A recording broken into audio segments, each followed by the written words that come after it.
zuekin, Senibio, aitor ditzagun humiltasunez gure pekatuak, misterio santuak behar bezala ospatu izateko. Erruki jauna, Kristo erruki jauna, erruki dakigula jainko guzti zantzua eta gure pekatuak barkaturik eraman gaitzala betiko bizitzara. Aitza zeruetan jangoiko hori, eta pakea gurean haren olotu ezakien. Baina unita ere zaitugulako, horazu, benetan horazu, horrezpen zuri, hauste zagur eskerra zuri. Jainko jauna, zeruko errege, jangoiko aita guztia duna. Jauna, seme bakar Jesu Kristo, jainko jauna, jainkoaren indorz, aita seme. Zute zendezu munduko bekatua, erruki jauna. Zute zendezu munduko bekatua, entzun gure deia. Aitaren eskuinaldean jarri izan dezu, erruki jauna. Zu bakarrik santua, zu bakarrik jauna, zu bakarrik goigorkoa Jesu Kristo, Espiritu Santuarekin, jaiko aitaren. Amen. Egin dezagun otoituz. Beti errukiok zeran jainkoa. Pasko jaietan suspertu egiten dezu zure herriaren fedea, indar ezazu dugan zuk emandako grazia, hobeto uler dezagun nolako bataioaz garbitu behituzun, nolako hiri espirituaz bizi berri du, eta nolako odolaz erosi. Zure seme Jesu Kristo gure jaunaren bitartez, zurekin eta Espiritu Santuarekin jainko eta errege bizi baita, gizaldi eta gizaldietan. Amen.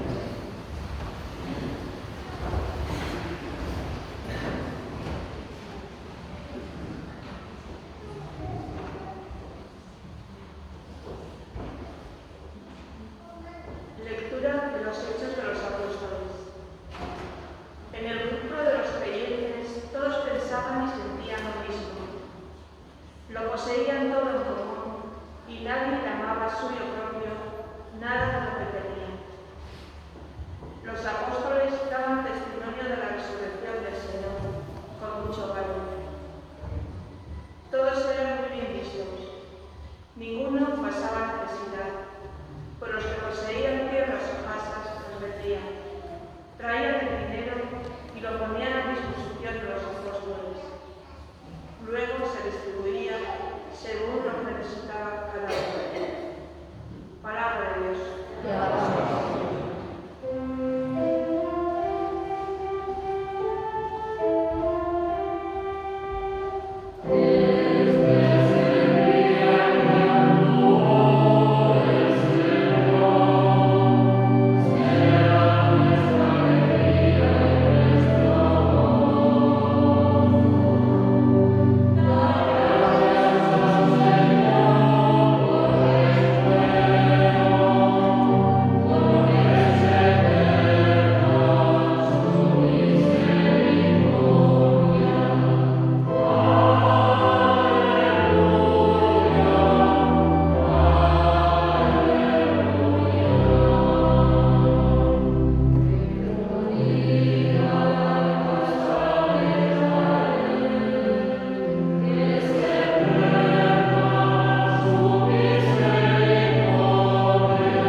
es quien da testimonio, porque el Espíritu es la verdad.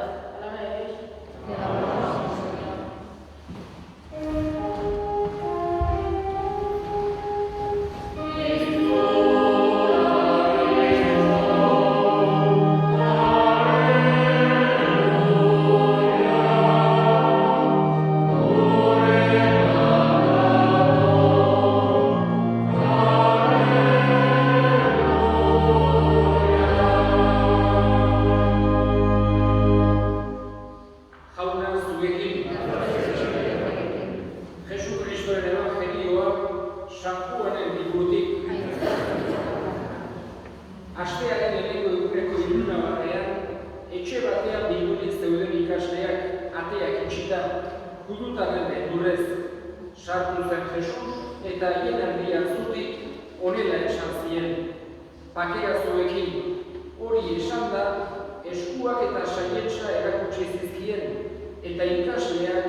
Beste ikasleek esan zioten, jauna ikusi dugu, Tomasek ordea, haren eskuetan hiltzezuloak ikusten ez baditut, nire behatza haren hiltzezuloetatik sartzen ez badut, eta nire eskua haren saietxean ez dut sinistuko. Handik 8 egunera, berriz ere barruan zeuden ikasleak eta Tomasaiekin. Sartu zen Jesus, ateak itxirik zeudela, eta haien erdian zutik onela esan zien, pakea zuekin, gero Tomasi, ekatzu behatz hori, ona hemen ere eskua, ekatzu esku hori, eta sarrezazu nire saietxean, eta ez izan sinis gogor, sinisten dut baizik. Tomasek erantzun zion, ene jauna eta ene jagoikoa, eta Jesusek, ikusi nauzulako sinistu batezu, zorionekoak ikusi gabe sinisten dutenak. Beste ezaugarri asko ere egin zituen Jesusek bere ikasleen aurrean, baina ez daude idatzirik liburu hontan. Idatzirik daudenak ontarako daude idatzirik. Jesus Mesias dela sinist ezazuen, jagoikoaren semea, eta hori sinisturik haren izenean bizia izan dezazuen. Jaunak esana.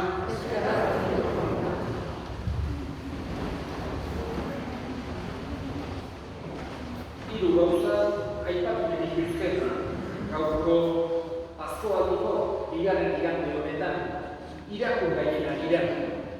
Lehenengoa entzun dugu apostoluen eginetan nola elkar maite zuten lehenengo kristauek. Pentsatu behar dugu, Jesusentzako ezinbestekoa zela elkar maitasuna. Jesusek erakutsi ziela bere ikaslei kristautasunean gauzarik printzipalena hoxe dela, eta are gehiago nahiko dukela gure ezaugarria hoxe izatea. Elkar maitatzea, elkarri laguntzea, elkarri barkatzea, hoien denak izan daitezela gure ezaugarririk bikaiena. Hoxe da, Jesusek behin berriz erakutsi nahi izan ziena bere ikasleei, eta horregatik pentsatu dezakegu lehenengo urteaietan, lehenengo hamarkadaietan, oraindik Jesusek erakutsitako errealitate hori berria sentitzen zutela bere bihotzetan. La segunda cosa que quisiera decir sobre las lecturas que hemos escuchado hoy es como Jesús, cuando se aparece a sus discípulos, les dice la paz con vosotros, ese saludo pascual de Jesús resucitado que desea la paz. Jesús quiere darnos una paz profunda, comienza desde la persona y tanto individualmente como socialmente nos quiere dar esa paz. Y les habla a sus apóstoles del perdón de los pecados.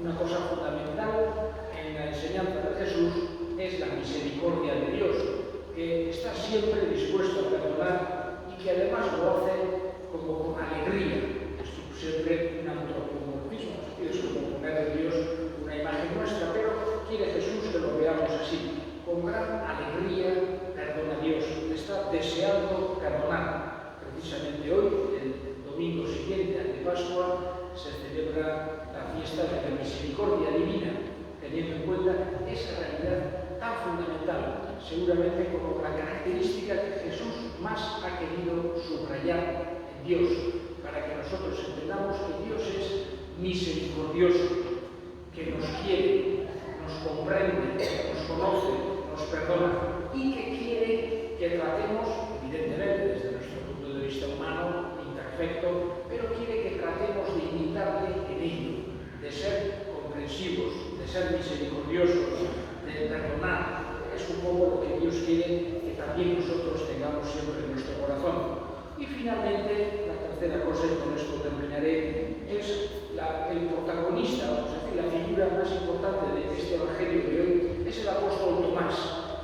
De los apóstoles es al que más le costó creer, porque incluso los demás estaban creyendo, y es comprensible que a alguien le cueste creer que una persona que ha visto muerta ha resucitado, pero incluso que no se fíe ni siquiera de todos sus compañeros, diciéndole todos, de verdad Tomás, que le hemos visto que ha estado con nosotros, y ni siquiera, digamos, con eso Tomás tenía suficiente para creer. Hasta que no ponga mi dedo en el agujero del clavo, hasta que no ponga mi mano en donde le metieron la lanza, no creeré. Estas son las duras palabras de Tomás. Luego, cuando Jesús se le aparece, digamos que Tomás, con un poco de humor, le dice: venga, trae esa mano. Tomás dice: Señor mío y Dios mío. Cree profundamente Tomás cuando le ve a Jesús.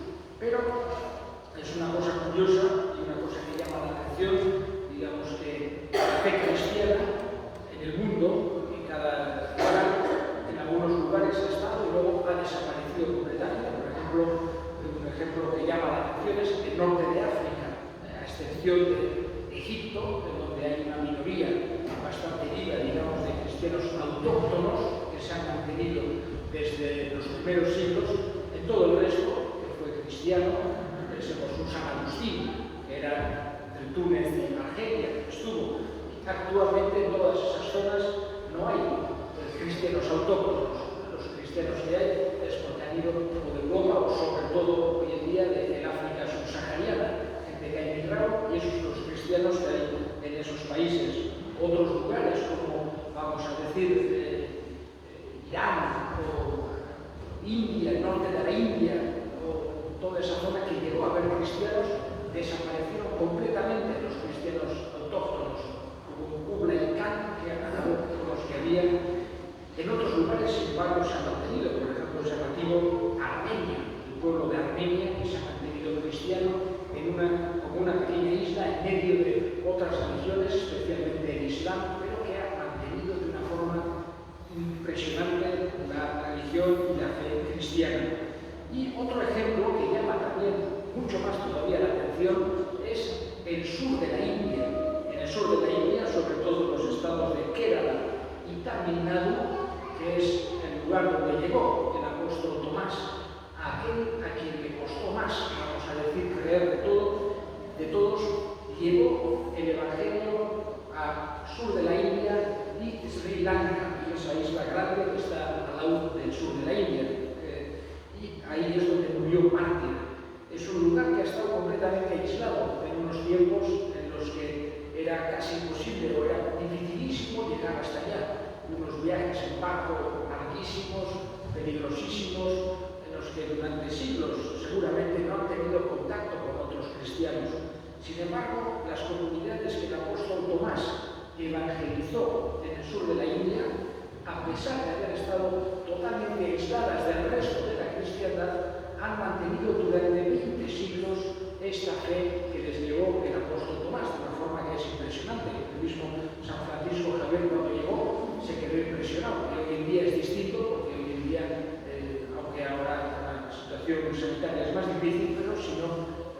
coger un avión y entonces 13 horas una persona puede estar tranquilamente aquí, en cualquier parte del mundo casi, y entonces digamos que ahora hay más trato, pero durante tantos siglos, en medio de sobre todo hinduismo, se han mantenido aquellas comunidades vivas y con una fe profunda e incluso con una cantidad de vida cristiana, de vocaciones, etc. Que hoy en día seguramente será una de las zonas del mundo que tiene mayor número de vocaciones, etc. Y es el lugar, digamos, donde llevó la fe aquel a quien más le gustó. Dios ha querido casi que fuese el lugar que de una forma más impresionante se quedase la fe tremendamente arraigada en aquel lugar. Le pedimos al apóstol Tomás, por nosotros, por nuestro pueblo, para que también esa fe que tenemos se mantenga fuerte y firme en nuestros corazones. Creo en Dios Padre Todopoderoso, Creador del cielo y de la tierra. Creo en Jesucristo, su único Hijo, nuestro Señor, que fue concebido por obra y gracia del Espíritu Santo. Nació de Santa María Virgen, padeció bajo el poder del Poncio Pilato, fue crucificado, muerto y sepultado, descendió a los infiernos, al tercer día resucitó de entre los muertos, subió a los cielos y está sentado a la derecha de Dios Padre Todopoderoso. Desde allí viene a juzgar a los muertos. Creo en el Espíritu Santo, la Santa Iglesia Católica, la comunión de los santos, el perdón de los pecados, la resurrección de la carne y la vida eterna. Amén. Elevemos ahora nuestras súplicas al Señor. Pedimos al Señor que la Pascua traiga alegría a los que están tristes. Roguemos al Señor. Pedimos también por nuestros difuntos en esta Santa Misa, encomendamos de una forma especial a María y a Juanito, y también junto con ellos a Fermín y Goa, para que Dios los tenga en su gloria, para que desde allí intercedan por nosotros. Roguemos al Señor. Escucha, Padre, la oración que te dirigimos por Cristo nuestro Señor. Amén.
Onartu jauna, honez, zure herriaren eskaintzak, zuganako fedeaz eta bataioaz bizi berriturik, beti ereko zoriona gaur dezaten Jesukristo gure jaunaren bitartez.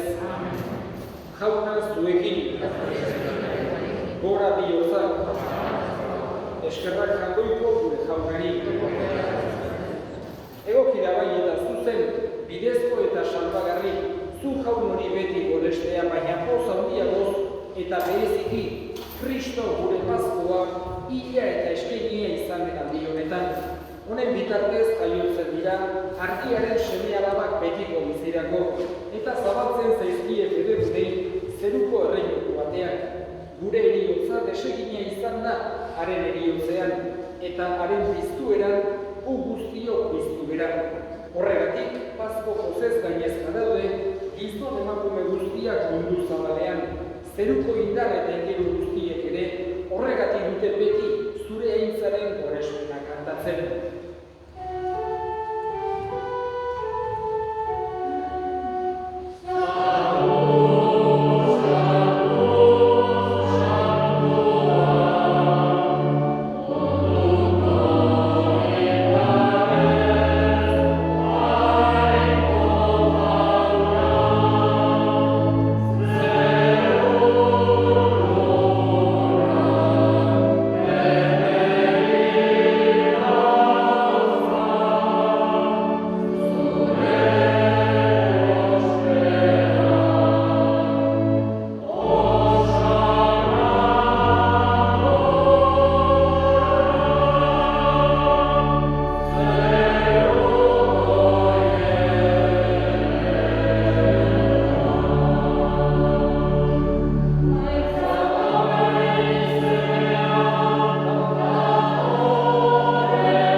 Berak, saldu zutenean eta bere gogoz gurutzera zikoala, ogi hartu eta eskerrak emanez zatitu zuen eta bere ikasle eman zien esanez. Hartza zuen eta jar guztio kontatik, hau nire gorputza data zuentzat emango dena.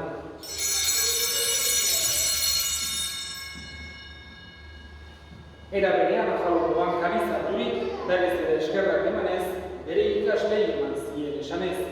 Hartza zuen eta eran guztio kontatik, hau nire odolaren karizza data, itun berri eta betiko horren odola, zuentzat eta askorentzat bekatuak barkatzeko isuriko dena, egiztu hau nire odogarri.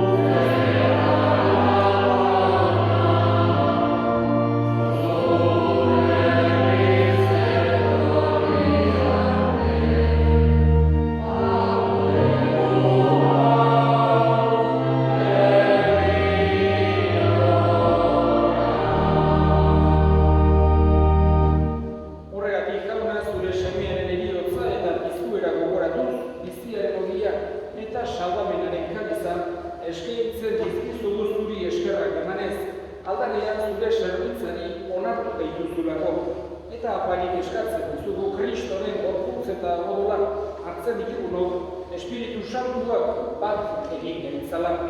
Izan gogoak jauna mundu guztia zabaldurik dagoen zure eliza. Eramazu maitasko sora Frantzisko gure ita santuarekin, Frantzisko gure hartzaiarekin eta gizon guztiekin batean. Era berean izan gogoak jauna pizteko itxaropenean mandiran gure segideak, bereziki Maria, Juanito, Fermin, eta hildako guztiak ere aditzazu zure aurpegiaren argitan. Errukizak izkigu arren, guk guztio betiko bizia iritsi dezagun. Jangoikoaren ama Maria Virginia Tobatsuarekin, haren senar Jose Santuarekin, apostolu santuekin, eta gizaldi guztietan zure adiskide izapiren santuekin, haiekin batean gure zaitzagun Jesu Kristo zure semearen bitartez. Honen bitartez, honekin eta honengan, zuri aita jangoiko alguztigun horri, Espiritu Santuarekin batean, ospeta aitza guztia, gizaldi eta gizaldi guztietan.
bakeak gure egunotan, zure errukiari eskar pekatutik garbi bizi gaitezen eta estualdietan sendo.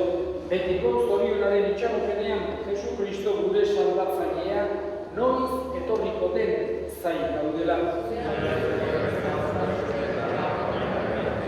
Jesu Kristo gure jauna zuk esana da apostoluei bakea uzten dizuet nire bakea ematen. Begira zure elizaren sinismenari eta ez gure pekatuei. Eta zure gogoa den bezala emaiozu elizari bakea eman batasuna. Errege bizi baizera gizaldi eta gizaldietan jaunaren bakea beti zuekin. Eta eskurik eman gabe emaiozu bakea ekarri.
Jainko ahal guztiuna, egizu pazko sakramentuetan hartu dugu graziak, iraun dezala beti gure bihotzeak Jesu Kristo gure jaunaren bitartez.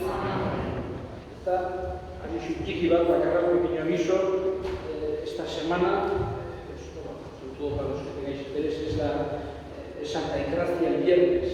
Y habrá misa en la ermita de Santa Engracia en Huitzi, pero solamente el viernes, no habrá como otros años el domingo, sino el viernes a las 11 de la mañana habrá una misa en la ermita de Santa Engracia en Huitzi.